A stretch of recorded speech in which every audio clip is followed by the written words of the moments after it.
Hello, everybody, and welcome to State of Honor patch analysis. This time for the title update 1.05 on April 6th. My name is Klyka, and I have with me the wonderful Petemoo. Hello. And, of course, top heavy warden Extheleon. Hey, X. Only top heavy. Only top heavy. Now, let's hope it's still only top heavy after this patch, which just got dropped today on April 6th. And we're just going to basically go through the patch notes. And these two, who you probably know from some of the best tournament games that you can see in For Honor at the moment, are going to give their opinions on it. And maybe I'll give an uninformed opinion here or there, but be honest, you're mostly here for these two. All right, let's go right in. So, release notes for patch 1.05. Now, we've got superior block feedback, which I think is just visual feedback on the Warden's top light, the Kensei's dodge forward, left, and right superior block. Now, these are just visual effects. I take it this doesn't really change anything for anyone, does it? No, it's not. It's not a gameplay. Yeah. Change. Yeah, I mean, it's a nice thing to have a visual, like a better visual representation of things, but obviously it doesn't really change anything. The Valkyrie moveset, they removed the guard break cancel from shield tackle cancel moveset description.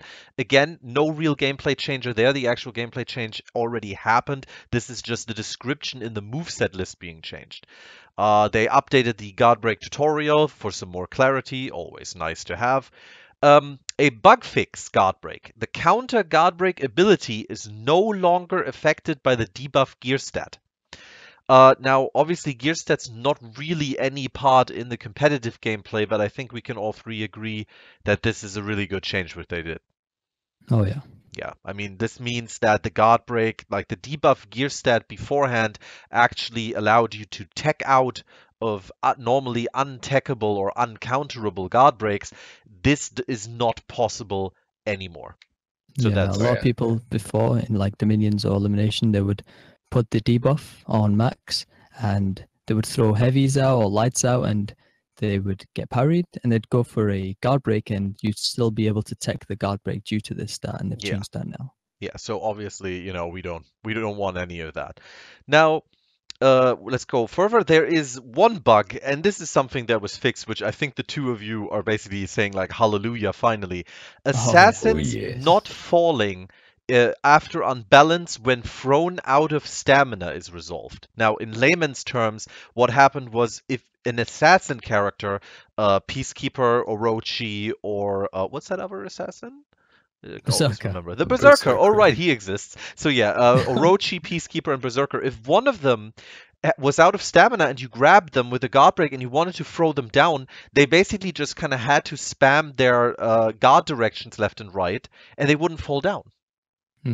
Yeah, and that was fixed, so now they will always fall down when you throw them out of stamina. I guess huge thing for competitive gaming. Oh yeah, really good issue.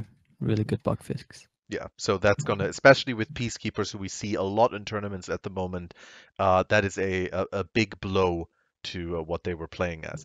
Now, Revenge activation is no longer interruptible by emotes. I didn't even know that was possible. Let's just go with, okay, another bug fixed. They fixed some Kensei emotes. Again, also nothing for competitive gaming there, but nice to have bug fixes. The fighters. Hidden stance input improvement. I guess a nice thing. A lot of people had problems getting their Nobushi's hidden stance going because apparently the input like window that you had on your right stick on the controller, for example, was very hard to do. They fixed it. It's now proper. You know, nice thing for all the Nobushi players out there. Yeah, and I think there was mostly console specific issue. I mean, I think it was also with controllers on the PC, but yeah, I mean, it was obviously a controller issue if you were playing with, say, the keyboard. If you pressed the button for it, it just came out. Yeah. The Nobushi's bleed can no longer be applied without hitting the target.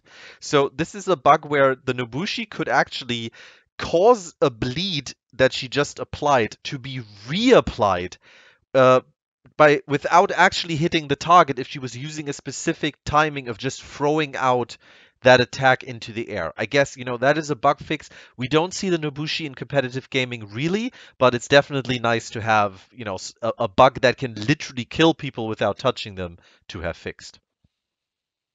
Yeah, that was the only ability Nobushi could actually zone people out of, not Yeah. being on the other side of the map spamming bleeds. Yeah, which, you know, I mean, it sounds hilarious and it looks hilarious, but if you're on the receiving end of that, you know, I guess Oh a yeah. couple of controllers will have died to that rage.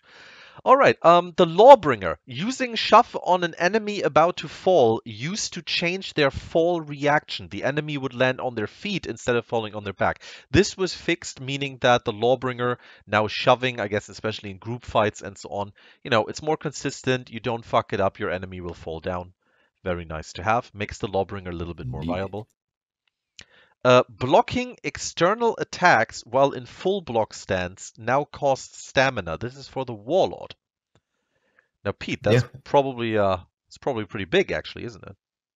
Yeah, I think like all block is always useful when you're fighting 3 or 4 people, I'd say. You don't really need it against 2 people.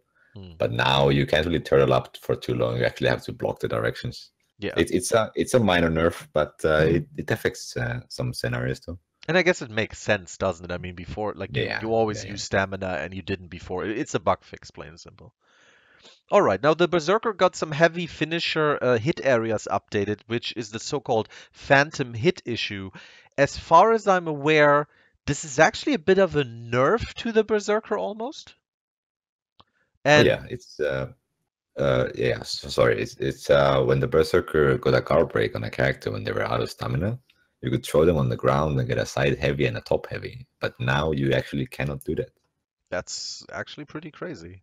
All right, so that is not possible anymore. Kind of like, I mean, it is a bug fix when you think about it, but yeah, it means the Berserker just lost one of his really heavy damage combos, and we all know the Berserker is already leading a hard life, and it just got a little bit harder for the Berserker players out there.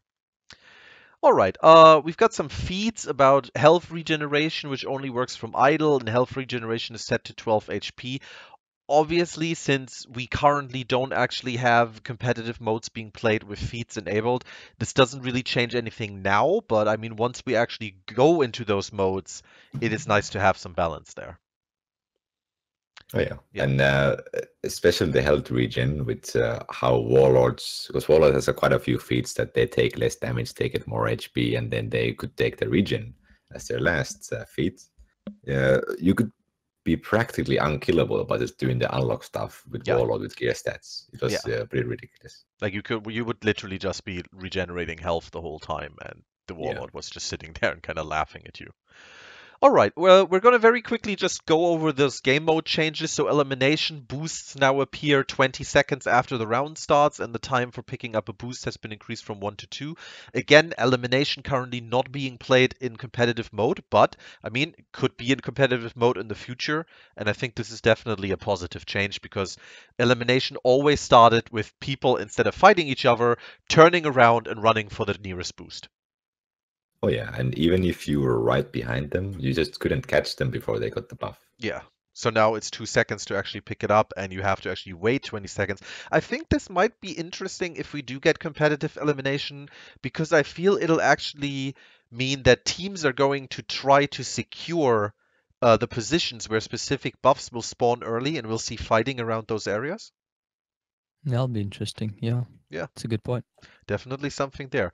Then let's just very quickly, skirmish is not really a mode that I see ever really being played as competitive.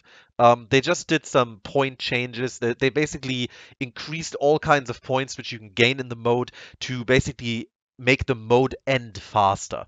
Because right now skirmish is the mode that takes by far the longest to end, and they just changed all kinds of rewards and bonus points and so on to just make it end a little bit faster to get, to the 1,000 points you need to break the enemy's morale. They added a single hero pick option to custom matches. Again, nice little option to have. Could be useful for tourneys who want to have, custom matches with single pick. They don't need to enforce it. No one needs to look out for it because you can just enable the option. Yeah, it's a quality of life change. Yeah, it's quite nice.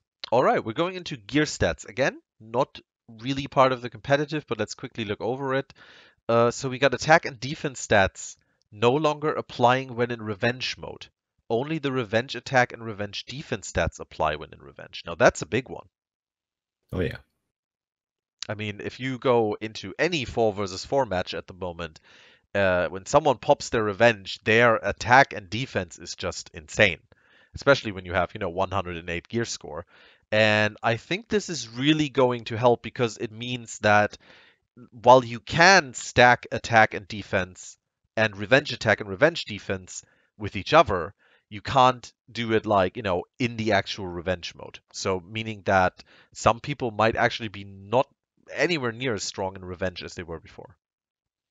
Oh yeah, for example, before you could take Warlord, for example, down to 1 bar. He would pop Revenge and just kill you in 2 hits from a headbutt. That's pretty crazy. All right, so the debuff resistance will no longer reduce the guard break counter window of opportunity. We already talked about that real quick, so it means you can't stack debuff resistance to get basically tackable guard breaks that were untackable. Yeah. Revenge gain by defense is now only applied when you block or parry a hit. That's pretty important because beforehand, it was actually so that, like, I need to add to this, revenge gain by injury is now also only applied when you get revenge from actually taking damage. Beforehand, it was actually kind of bugged where if you would block or parry, you would actually also gain revenge from injury, meaning that if you stacked revenge gain by defense and revenge gain by injury, you would basically, by a single block, gain from 2 different kinds of stats. And that made revenge pop so quickly, which is crazy. Oh, yeah. That really explains like why some people got revenge in 1v1s really quickly. Yeah. And even after not even taking damage, really.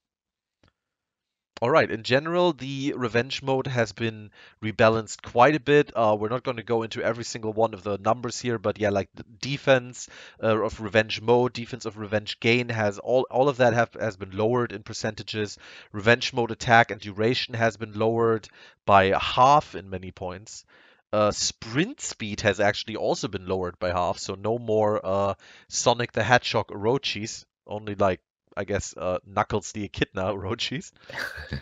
All right. A nice little thing for everybody who likes to earn steel for customizations is that the orders have actually been changed. All daily orders and contract orders can now actually be done in PvP and in PvE without any distinction.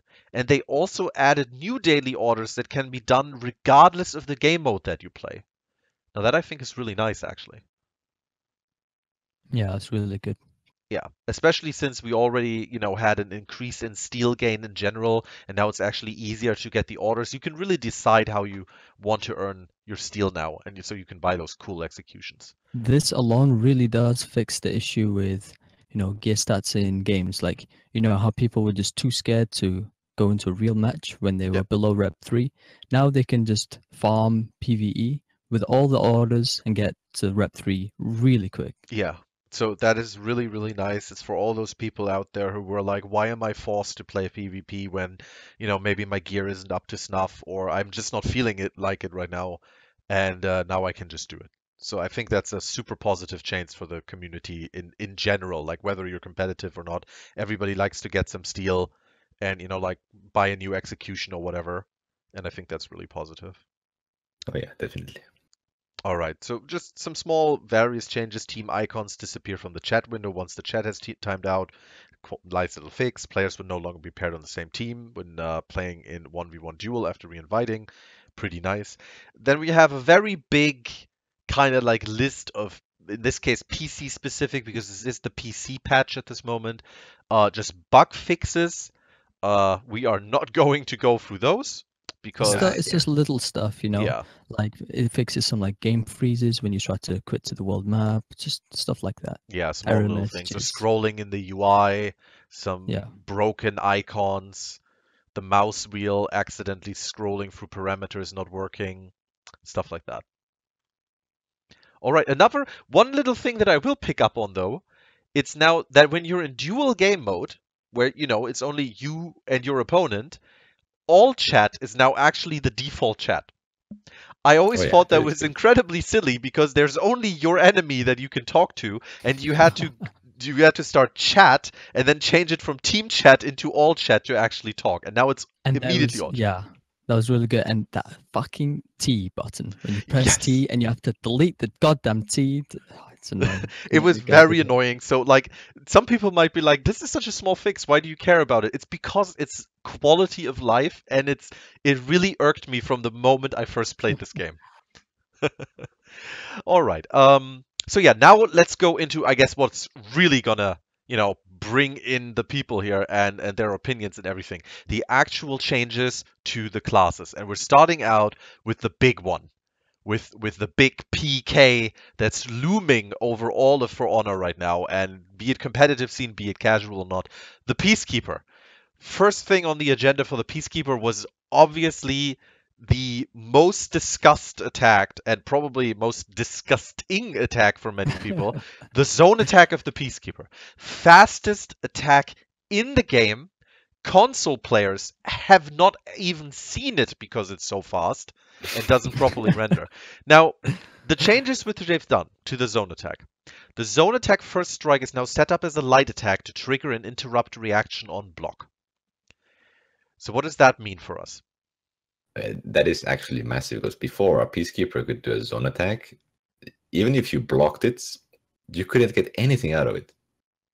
The No. PK could just obviously cancel the first hit and either dodge away or go for a light attack because the PK was plus in that situation. So the PK actually had the initiative after the zone attack. But now, after the change, the PK actually gets staggered like you would do a normal light hit, and you can do something when you manage to block the zone attack.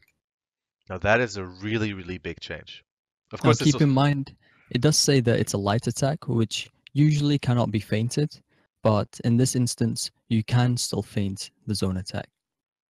yeah, because I guess it counts as a zone attack, but it has the property of a light attack when it comes to being blocked. Yeah. Yeah, that makes sense. Now, that's a really big change, obviously, and I think quite a few Peacekeepers, especially on the competitive level, are going to have to be a lot more careful with just throwing out their zone attacks. Especially since, like you said, they can't really follow up like that. Now, do you think that actually makes the Peacekeeper, like if you manage to block a zone attack, do you think that makes the Peacekeeper punishable? It's not really like a punishable per se. Like you don't get a free light, you don't get a free guard break, but it gives the initiative back to the defending player. Okay. And the Peacekeeper can't really utilize the tactic of using a zone attack and backdashing because that was safe against most of the roster. But now the PK actually has to stay there with low stamina after the zone attack and see what you're gonna do. All right. That's pretty nice. All right, now canceling a blocked zone attack while in revenge will now force an exit of 600 milliseconds, preventing you from attacking again. Now, this is obviously, some people might be saying, well, revenge mode doesn't matter for competitive. Well, that's not true because we have revenge in competitive, especially in 2 versus 2, right? And one thing we like to see there in 2 versus 2 is the Peacekeeper builds up revenge and then just unleashes a torrent of zone attacks on, like with target switching on both of their opponents. Now, in this case, so if you block one of those zone attack in revenge, it now means that she actually can't do another zone attack for 600 milliseconds. Is that right? Yeah.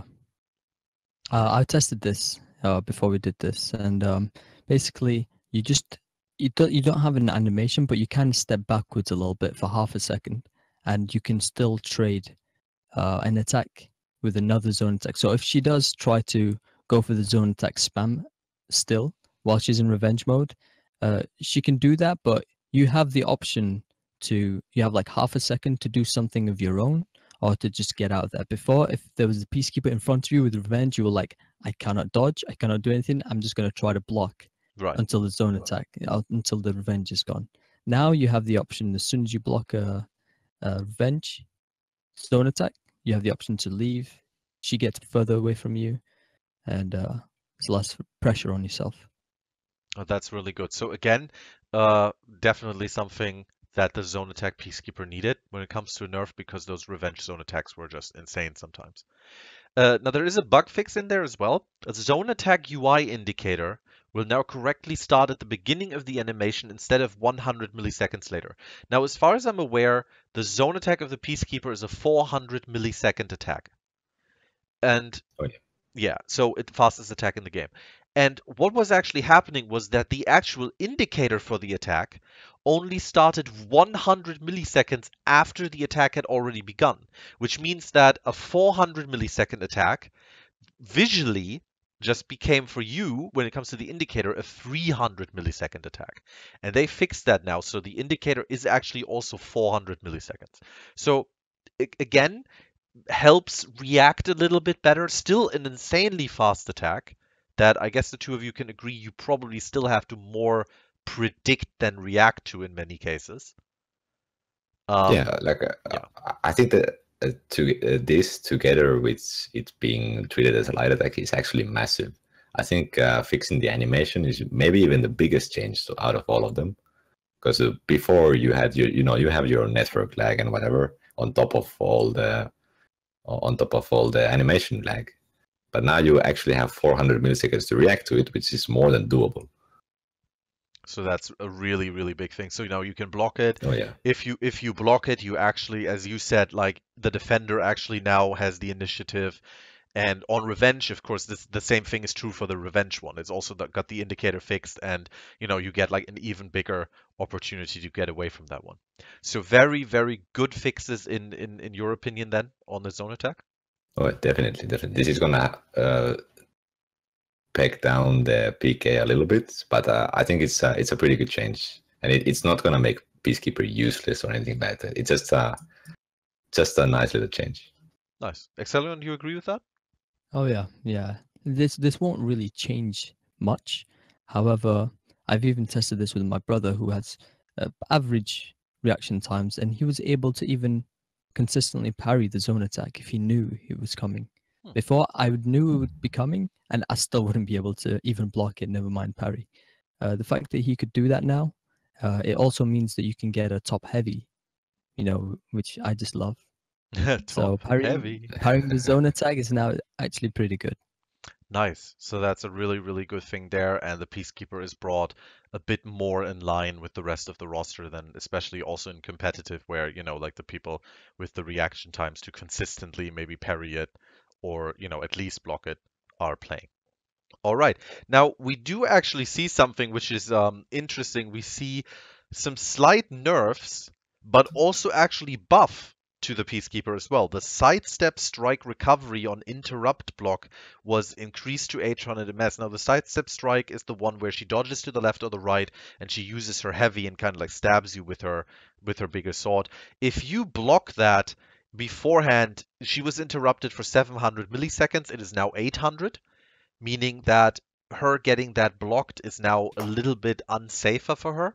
I take it that's not really a huge thing though, because I don't really see those attacks being used in competitive a lot.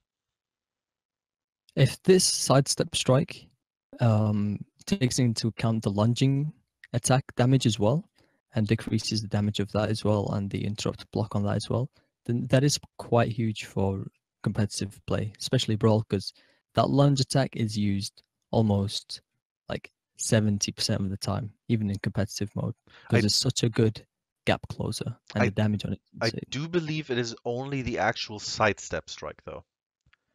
Because it's that, then yeah, nobody uses it that much. Yeah, the lunge is actually, as far as I'm aware, has a different name and has not been changed. It was only about the left or right dodge strike. So yeah, that was also decreased in damage, by the way. It used to do 20 damage, it now does 15. So a nerf to that. Apparently, according to the developers, quite a lot of damage from the Peacekeeper actually came off of that, but that was probably in non-competitive settings because we really don't see it in any tournaments. Now, here's an actual buff to the Peacekeeper.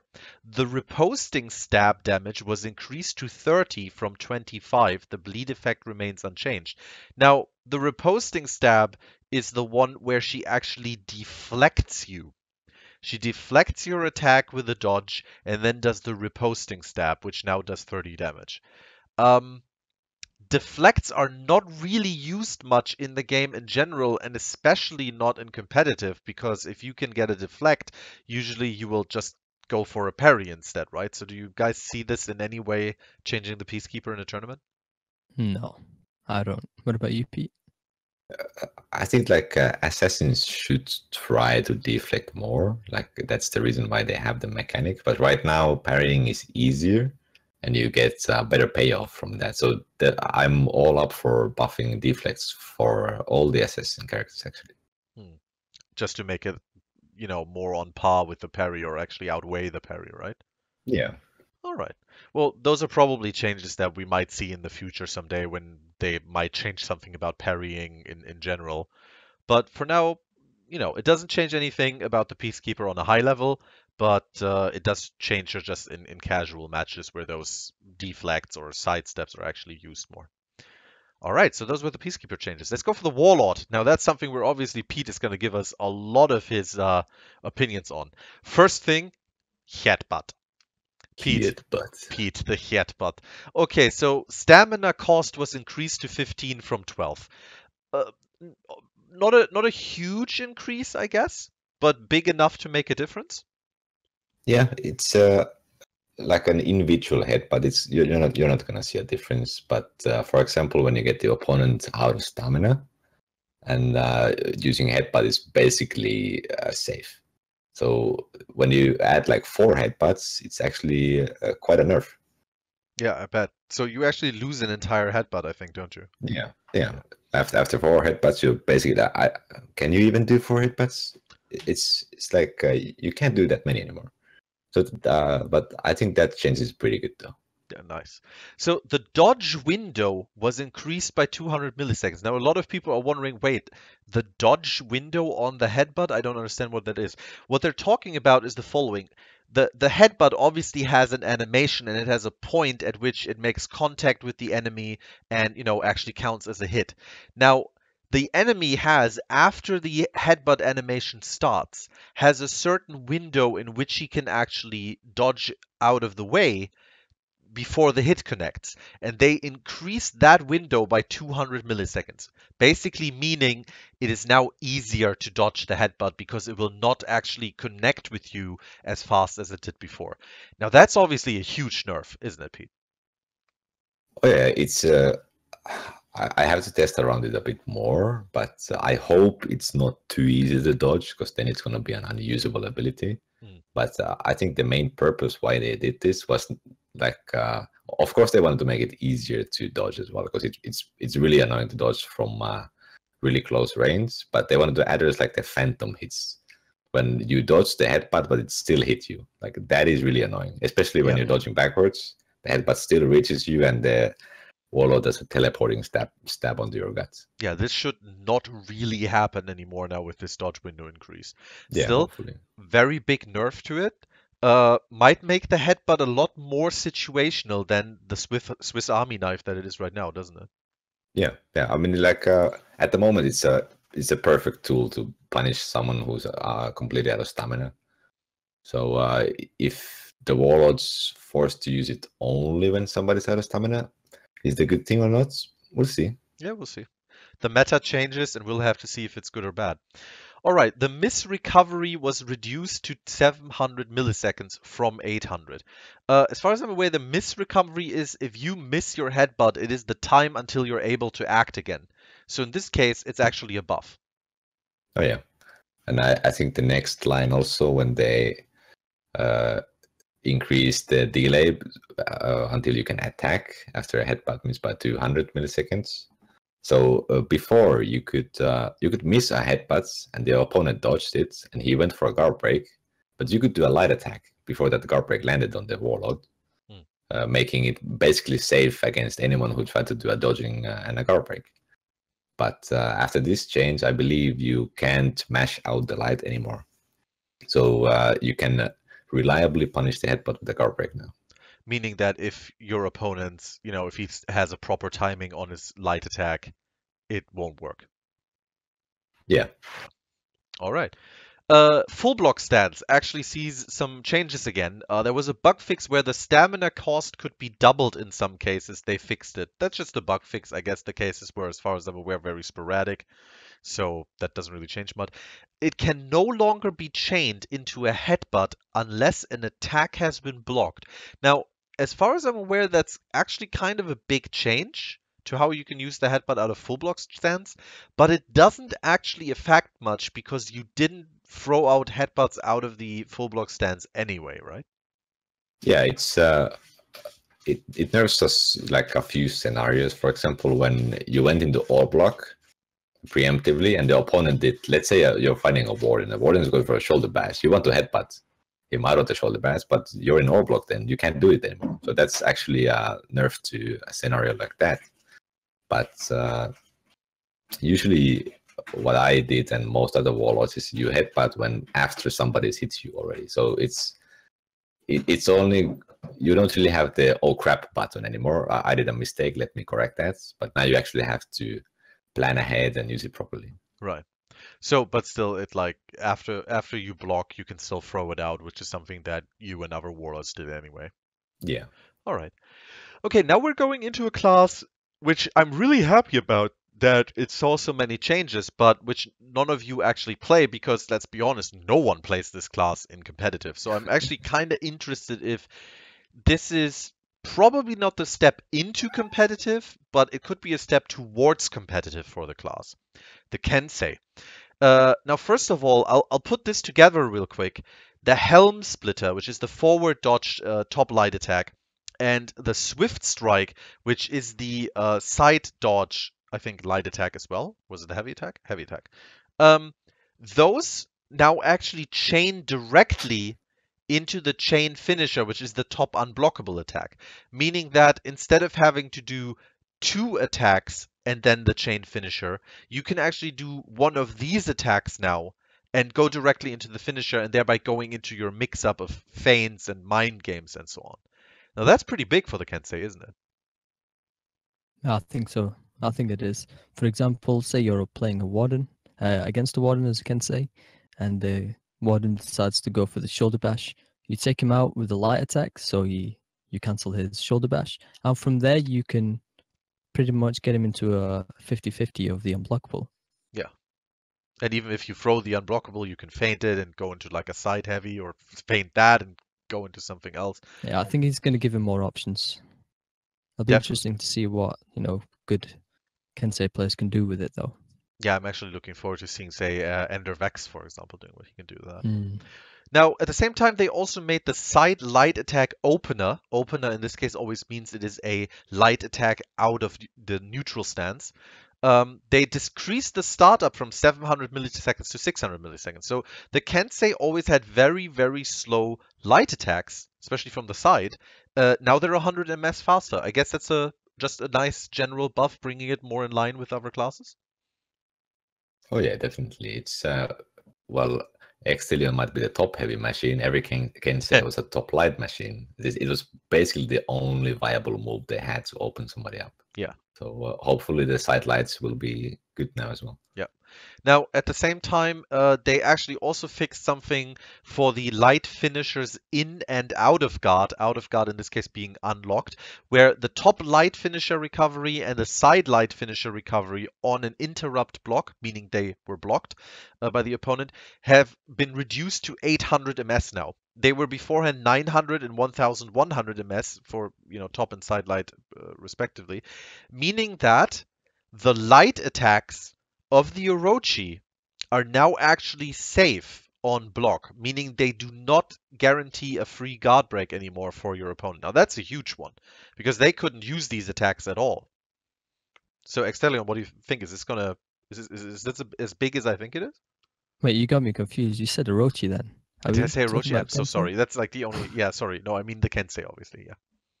Right.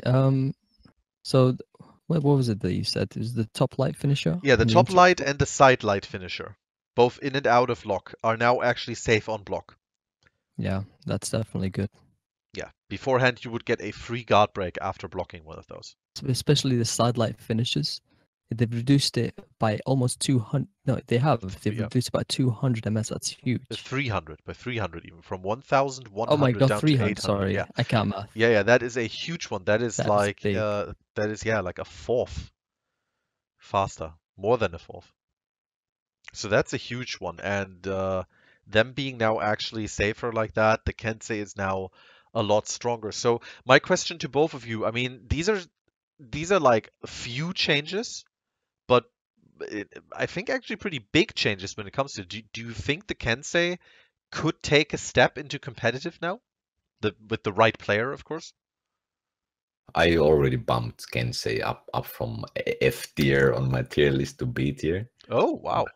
But I want to see where he can go with that, because the Kensei has quite a few. Like the only scary situation for the Kensei is the top unblockable and what he's going to do after that. Now he can reliably go into that top unblockable and do the mix-up on the opponent. So I think Kensei is going to be one of the more aggressive characters now. So definitely a character for people who are good at the mix-up and so on. Extheleon, do you agree Yeah. with that? Like, I mean, that's a huge bump up on Pete's personal list from F tier all the way to B. I mean, on the paper, it looks really good. Like these changes, like they're really welcoming. But how we're going to see it in competitive play is another thing. Like so many times where you see something good on paper and it doesn't really translate that well. It looks like it does. Like so, I'm hoping it does. Well, I'm I hoping mean, that's what the case. do you feel that there will be players who, maybe not in tournaments immediately, but who will be trying to train with the Kensei and try to take the risk of not going for one of the top four, but instead trying to bring something new in there? Oh yeah, definitely. Yeah, these changes are significant enough that it actually changes the playstyle and the options that's available to him. That it gives people the incentive to actually try him out, give him a shot. You know, Nice. I think he can be good. Nice. I am looking forward to that. The Kensei has always been one of my favorite characters to watch. I haven't actually played him a lot, but I really hope we're going to see some surprises. Maybe not immediately, but maybe in the upcoming 1 or 2 weeks. All right, now that was the Kensei. Now we're going for, that assassin that no one ever talks about because so few people play him, the Berserker. The Berserker actually got some buffs, which he desperately needed. Now, we of course have to wonder if the Berserker is actually fully buffed because, as we said earlier, they actually removed one of his really big heavy damage combos. Now, his super armor, which he has, which is called Dauntless in the game, which actually used to apply after getting 4 hits or blocks on your attacks and it makes them uninterruptible, is now applied on all second and later attacks in a chain. So it comes out earlier, a lot earlier. I mean, I guess that's definitely a positive change. The Berserker no longer requires the preceding attack to hit or be blocked to count towards applying super armor. Now that is actually really big because, as it says, it used to be that you have to either hit your attack or the attack has to be blocked for it to actually count towards activating it. Now you can actually throw out 2 attacks into the air and you'll have your Dauntless. Yeah, we're going to see a lot of whiffing berserkers now. Yeah. Like Yeah, with and I think like this is gonna help, especially against some characters who have fast bolts, like the Peacekeeper. So the Berserker can whiff the attack in the air and go for a second hit. For example, if you whiff a light and go for a heavy, the Peacekeeper can't press any button because the Berserker is gonna win that trade every single time with the heavy. And then from there, the Berserker can either feint the heavy or just go through with it. You know, it gives him a lot more options, and it's gonna make him a lot more aggressive character as well. especially in 1 versus 1 situations. Yeah, definitely. So do you think that because of that he's actually moving towards kind of like almost the same role as the Shugoki with his hyper armor? I mean, the Berserker obviously doesn't have it at all times, but he can get it up incredibly quick now on him.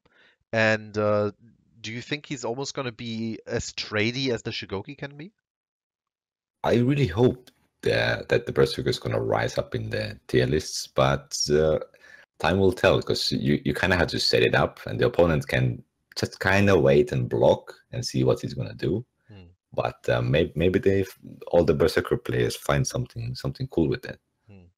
Extheleon, do you think that the Berserker is going to be much more about trading hits now?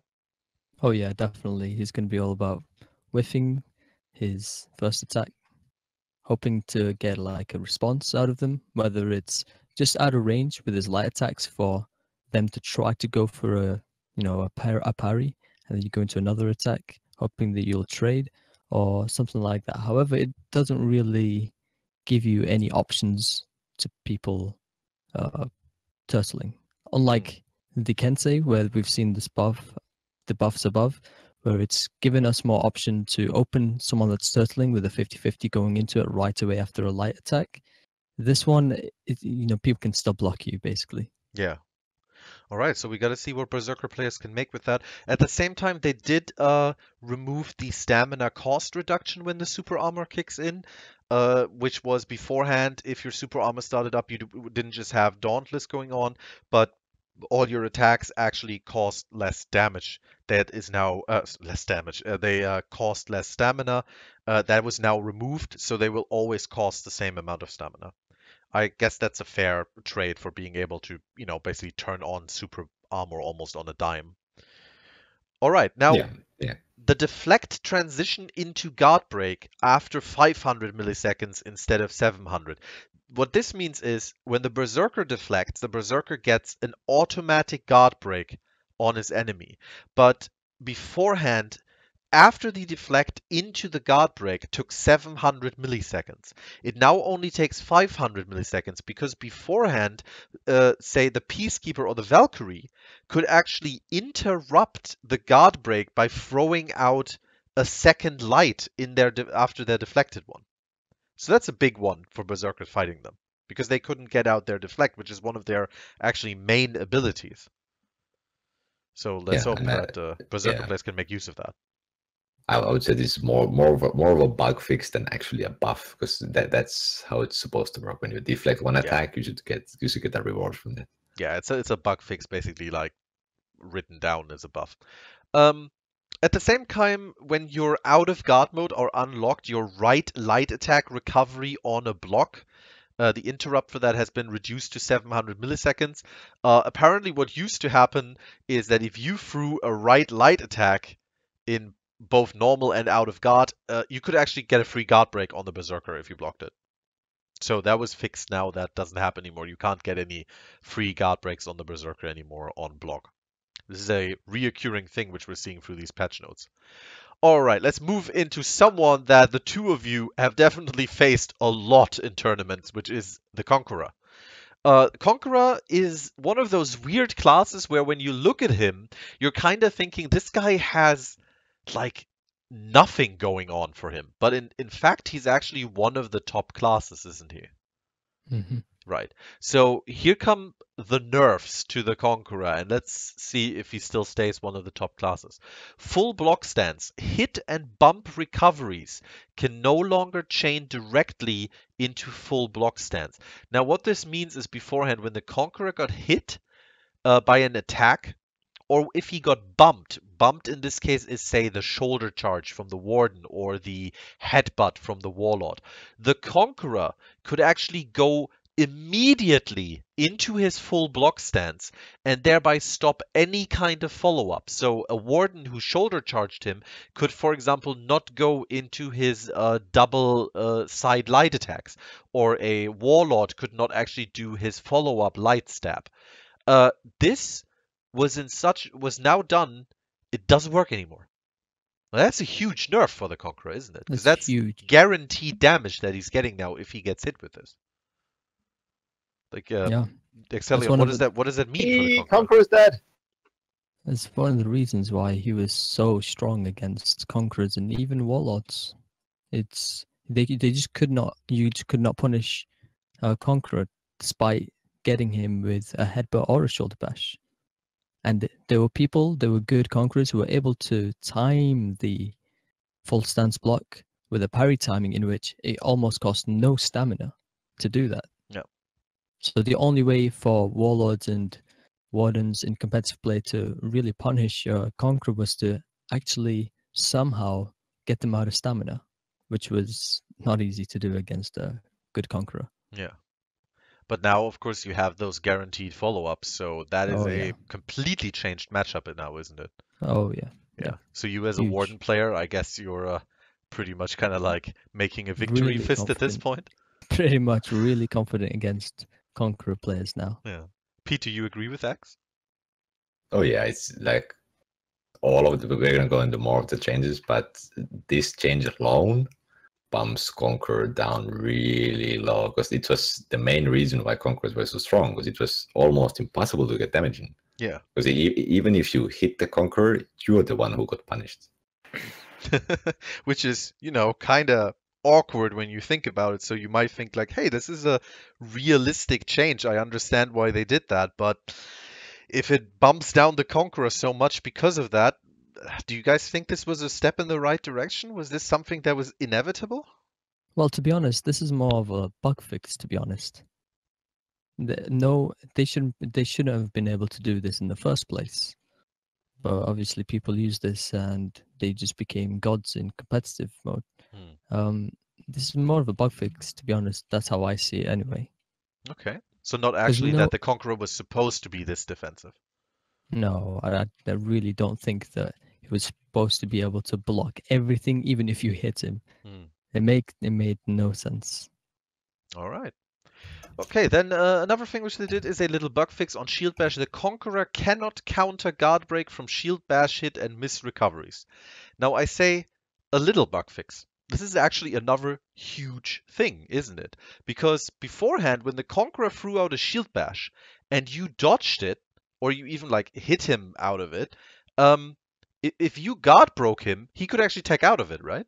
And he can't do that anymore, which means if you dodged the Shield Bash, you got the Conqueror in a Guard break. Yeah, that's huge. So what does that mean for the Shield Bash? Is this basically now, is this a ruined skill at this point? Are they not going to use it anymore? This is the thing that absolutely is going to destroy Conquerors. Conqueror is dead. Absolutely dead, because the Shield Bash is pretty easy to dodge. You can dodge it on reaction. You don't. It's not a surprising move. You can dodge it, but now you get a free guard break. It's way too much. So this is like Petemoo 2017. Conqueror is dead. Conqueror is dead. Right. Okay. So a small actual bug fix, not even like a balance change, listed as a bug fix, basically just killed this class competitively. So do you guys agree with this? No, I don't. I think this is a bit too much. All they needed to fix was a full stance thing, where you would be able to punish the Conqueror for doing a shoulder bash or a headbutt. But now throwing shield bashes out means that the Conqueror has literally no initiative ability anymore against someone that knows how to dodge the shield bash and go for a guard break. Each shield bash means the death. So now they're going to have to play much more defensive and use a shield bash more of a reactive tool rather than an offensive tool. That makes sense. I mean, and at the same time, while being defensive earlier with the full block change, their defense was also kind of nerfed. So it's actually, they were nerfed offensively and defensively at the same time. Yeah, that's why he's pretty much gone down the tier list. Right. The Shield Bash repost, we have the startup is no longer has block on top guard. It used to have that. So with that, if you did the Shield Bash repost, someone threw out a top attack, you would actually block that. The repost miss recovery no longer has the ability to block, meaning that if someone dodged that and threw an attack at you, you would actually block it. That's not possible anymore.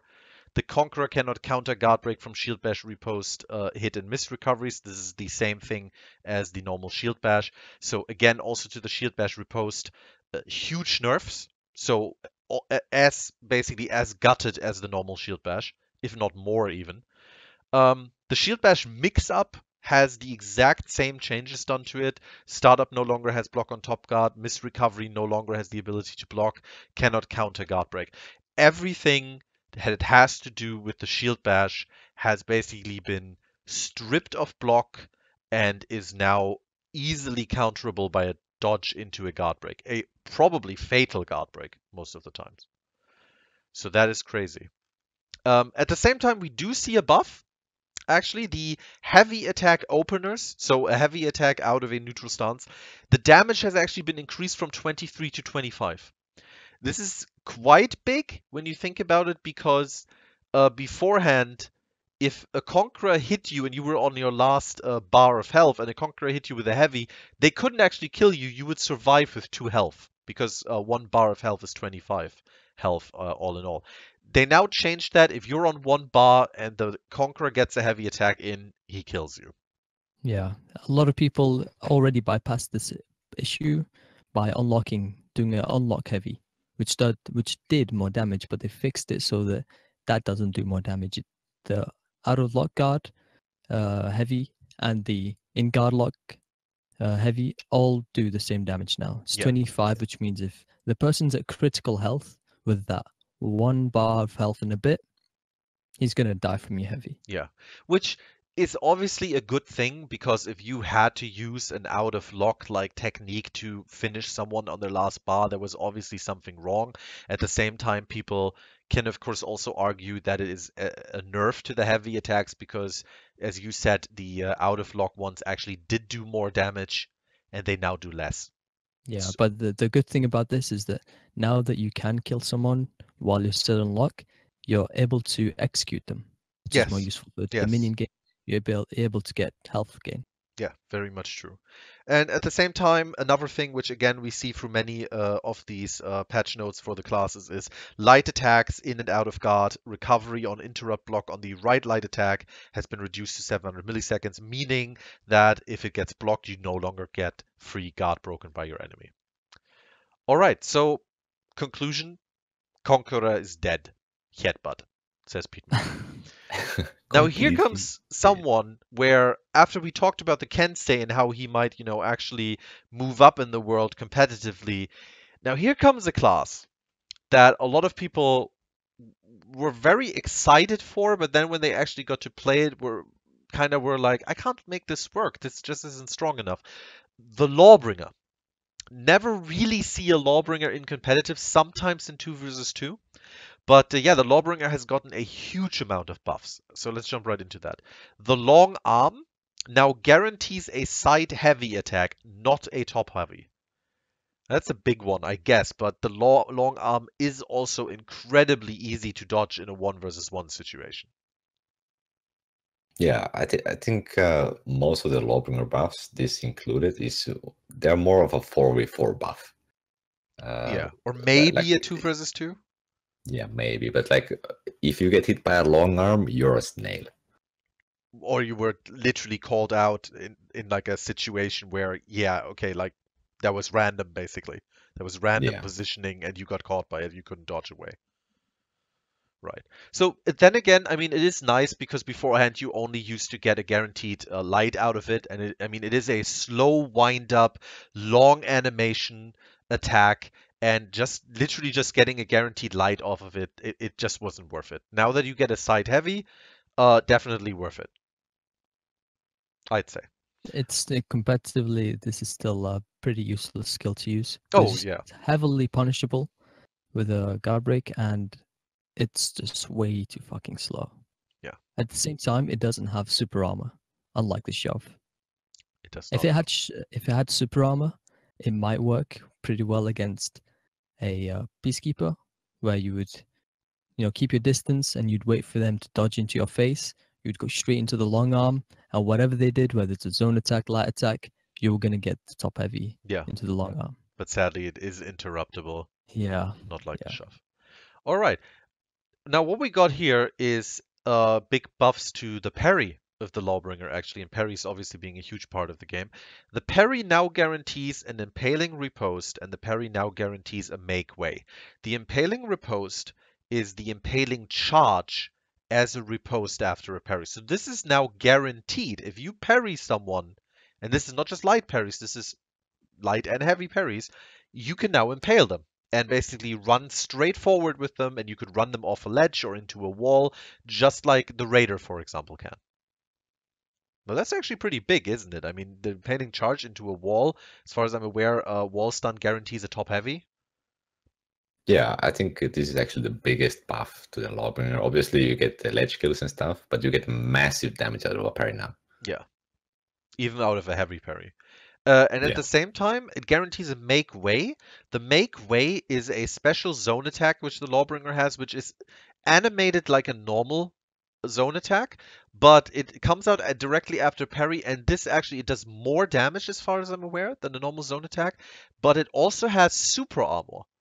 So not as good in 1 versus 1, obviously, because you just got a parry, but definitely good in group situations.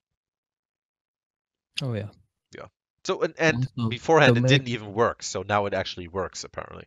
that's true, yeah. And also the make way they've increased the damage to 25, which means you can actually Yep. kill someone from a critical health. Yep, that's an entire bar of health that you take off while basically swinging in almost 360 degrees around you with super armor enabled.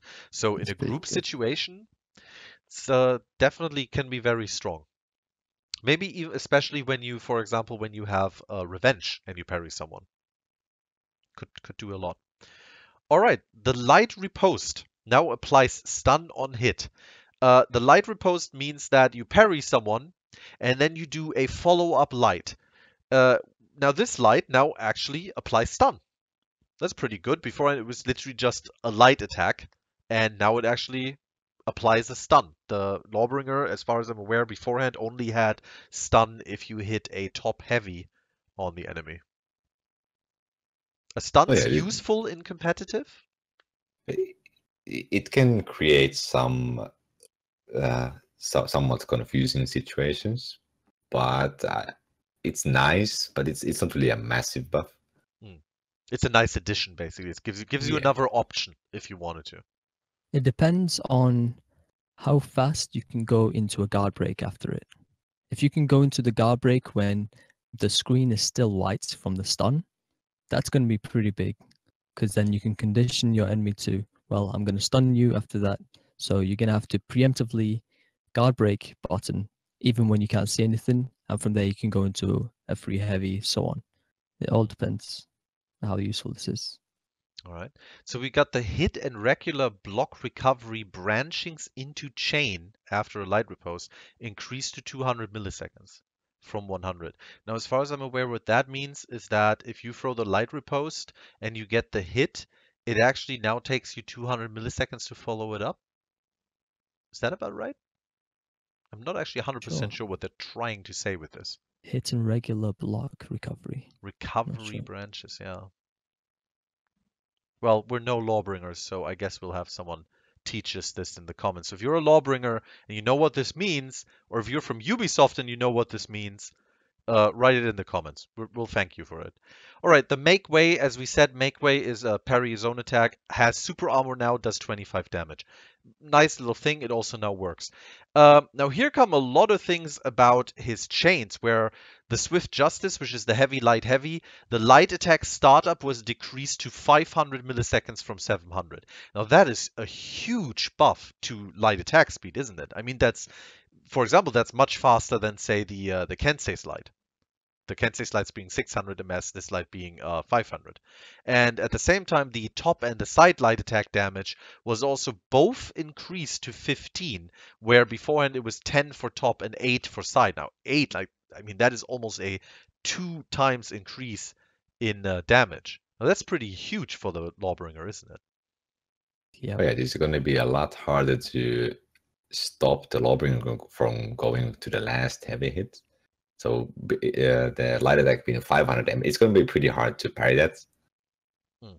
So it's going to help the Lawbringer get to the last hit of the chain. Especially since this, of course, the light attack being the second hit in the chain, it means that it actually comes off of a shove, because the shove counts as the first hit in your chain. So you can now shove someone and then immediately go into a 500 ms light attack, which does 15 damage. Oh yeah. So that's quite a bit. The book chapter verse chain, which is light, heavy, light. The startup for the top heavy or for was decreased by 100 ms to 1000. The side heavy was decreased by 100 ms to 900. So yeah, the heavy in the middle, the second hit, is now a little bit faster. Again, this is also when you come out of a shove. At the same time, the damage for those heavies was massively increased. Sorry, the top heavy attack is now 35 up from 20, and the side heavy is now 30 up from 20. So that is really, really big. And then for the last, the finisher in the chain, which is a light, both top and side, again, because this is what happened to all of the lights, are now 15 damage. Now that's a huge increase in damage, isn't it? I love Yeah. this. Oh yeah, it's very good. Top heavies. You know how I feel about top heavies, Klyka. Yeah, top heavy, 35 damage. Not quite at the 40 15. of a warden, but Yeah, but still a 15 damage increase. That's huge. yeah, that is huge. It's almost, again, almost twice the damage. So if you can get that top heavy, and it stuns. Don't forget that. If he lands that top heavy, he does 35 damage plus a stun, because all of the top heavies of a Lawbringer actually stun. That's true. Yeah, so that's pretty good. And then we have the Judge, Jury, Executioner, which is the light, heavy, heavy chain. The first top heavy startup again is 100 milliseconds faster now. Same for the first side heavy attack. This is only for the first, not for the second. Both of them 100 milliseconds faster. But the heavy finisher unblockable, which is the Executioner, is now actually 45 damage, up from 30. So again, we're seeing a 15 damage increase. Now, if he hits you with that thing, he almost takes off 2 bars of your health. That's crazy. That is a huge amount of damage.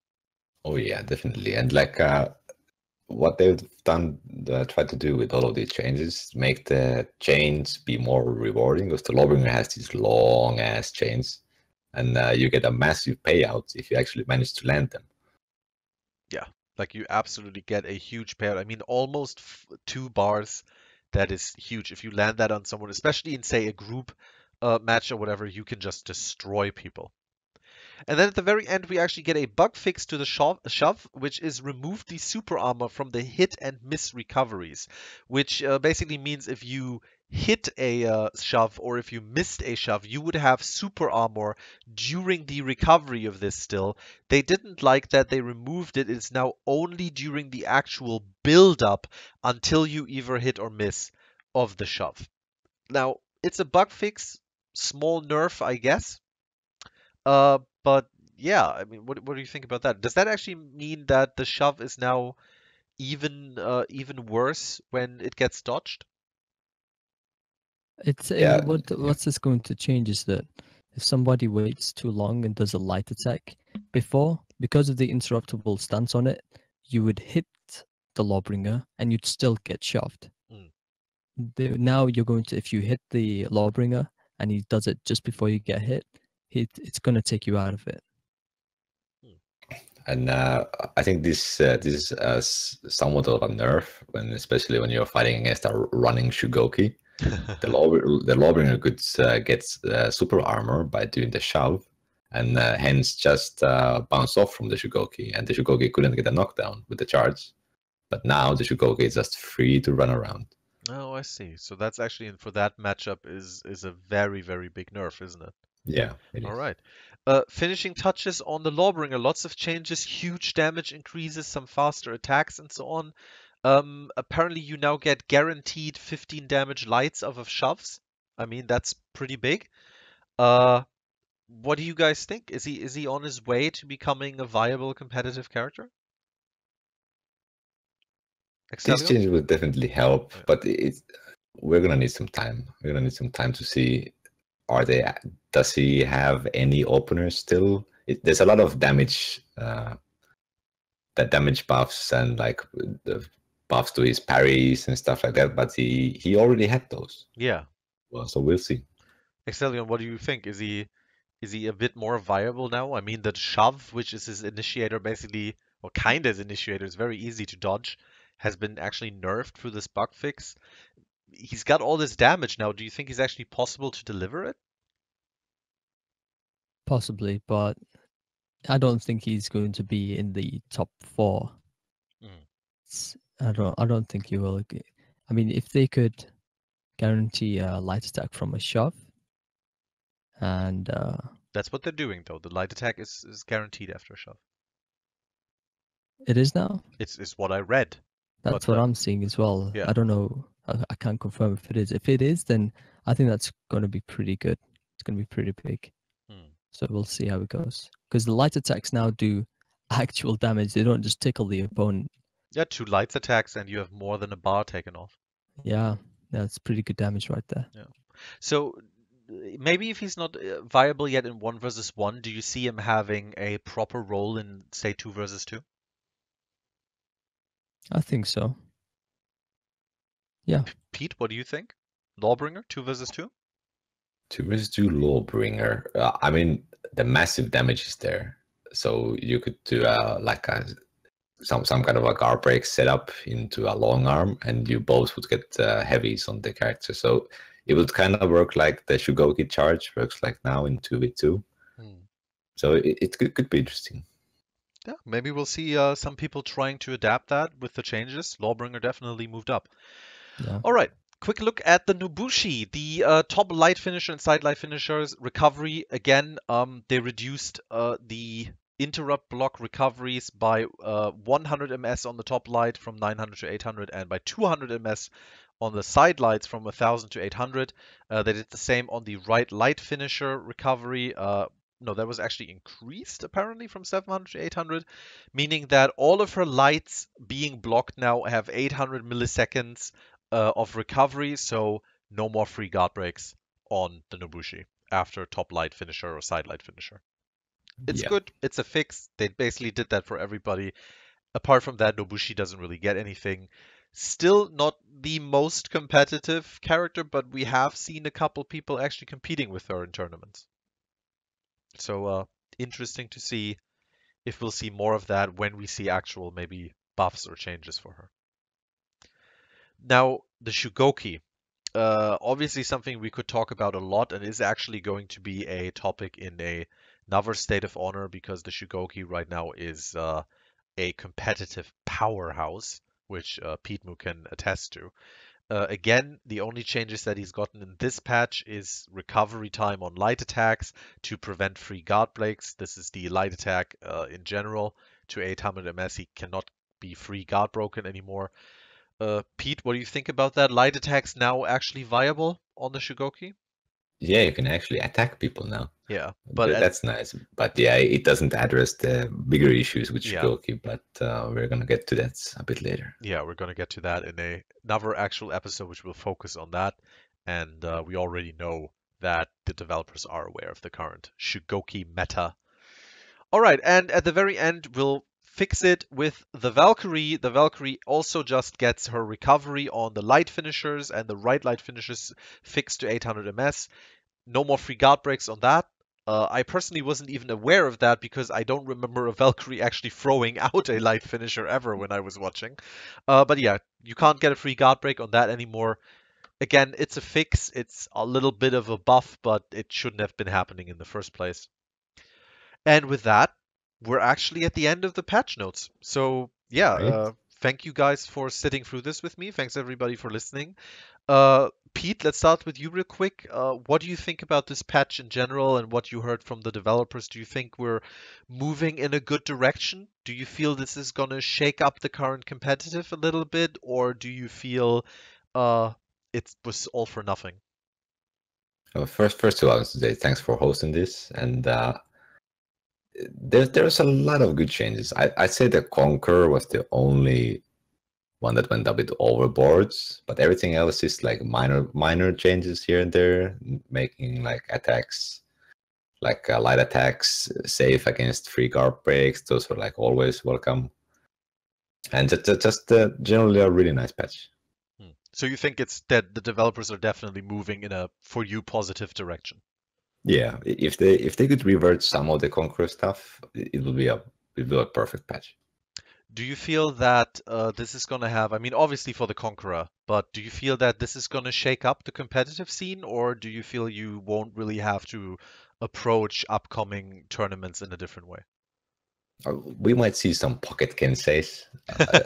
That's going to be my case. I'm hoping we're going to see some pocket Kenseis. You just want to like be in the loading screen and suddenly be faced with a Kensei. Oh yeah. All right. Okay. Yeah. Extheleon, again, also thank you so much for sitting through this and giving your Thank opinions. you. And Thank you as well, Klyka. no problem. I like doing that. So yeah, your thoughts, basically same question as Pete. What do you think about patch 1.05? I mean, as a Warden player, you didn't really get any changes to your class, but obviously to a lot of your opponents.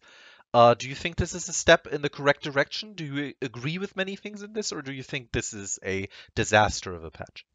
This is really a good patch. It's addressing a lot of the issues that the community had, even in the competitive scene, and I'm actually quite excited to see the upcoming patches to see. One of the issues that I had with For Honor was that it seemed like it was going into more of a counter pick kind of game, you know, Hmm. where it wasn't more of a pick one class, get really good at this class, you know, find your matchups, know how to fight against all the others. It wasn't like that because Warden matchups against like Warlords and Conquerors, it was almost completely and utterly hopeless. Now that we're seeing that they're actually listening and they're fixing stuff and they're actually looking at tournament play and how it is in the actual tournaments, it's it's really refreshing because I don't have to now learn Shugoki just because of the Conquerors. I have a tournament in 2 days. I was literally going to pick up the Shugoki just to counter the Conquerors because as a Warden player there was nothing I could do against them. Hmm. And to see that they noticed that and they've changed that, that's pretty amazing. However, with the Conqueror, I do agree with Petemoo. They have gone a bit overboard with them with having guard break and not guard break, having shield bash being so punishable. I don't really agree with that because that's the only thing that they had at competitive level. I do agree with the heavy. That's really good that they fixed the heavy damage, but if they could just make it so the shield bash is still safe, but the Conqueror as a whole isn't so safe with the full stance block, then I think it'll be still quite viable and pretty strong in competitive play. Nice. So, as you already said, basically, like you were planning on picking up the Shugoki. So this is actually changing the competitive play up for you quite a bit then, is it? Yeah, I can actually focus on Warden, the Mm. character that I actually like to play with, and I have an actual chance against Warlords and Conquerors now with this patch. Do you also feel that you'd love to see like a Kensei here or there popping up? I would love that. That would be awesome. That would be Like, great, wouldn't it? Yeah, like yeah. finally seeing a new class taking, like maybe not top spot, but at least taking part properly in tournaments and having a chance. Oh That yeah, would be great. All right, so you also would say that this is a patch in the right direction. definitely. Yeah. All right, cool. All right, with this, I would say that yeah, we've gotten through everything. Again, thank you too for joining me here. It was great hosting you guys. It's always I'm always so happy to hear like your opinions on everything because you two are basically taking part in every single tournament and so have a huge experience when it comes to tournament play of For Honor, which when you think about it is actually still very very young because we're not even 2 months in, but we already had so many competitive matches and finals and crazy settings, and the meta is constantly evolving. So yeah, seeing such a big patch for the first time basically in the game, definitely an exciting time. And as we heard from the developers, they have more coming. They say they hear what's up. They say they're watching us. Let's hope that the upcoming changes and additions and so on that they have are as positive as many of these here. But let's of course also hope that they learn from the mistakes they might have made, and especially when it comes to the Conqueror in this case, maybe go back on some of the things or change some of the things which they've done to bring him from a competitive powerhouse to basically F tier, Petemoo's F tier, It's maybe bring actually him actually in Z tier or right Z now. tier. Actually, oh my God, it's like he just died completely. Let's hope that they can bring him back, not to the crazy powerhouse he was, but to an actual proper competitive character that especially his players will enjoy playing, and want to compete with. All right, and with that, I would say once more thank you, and thank all of you out there for sitting through us talking through patch notes and giving our opinions. My name is Klyka. With me were Petemoo and Thank you. Extheleon. Hello and thank you guys. Yeah, and so with that, bye bye.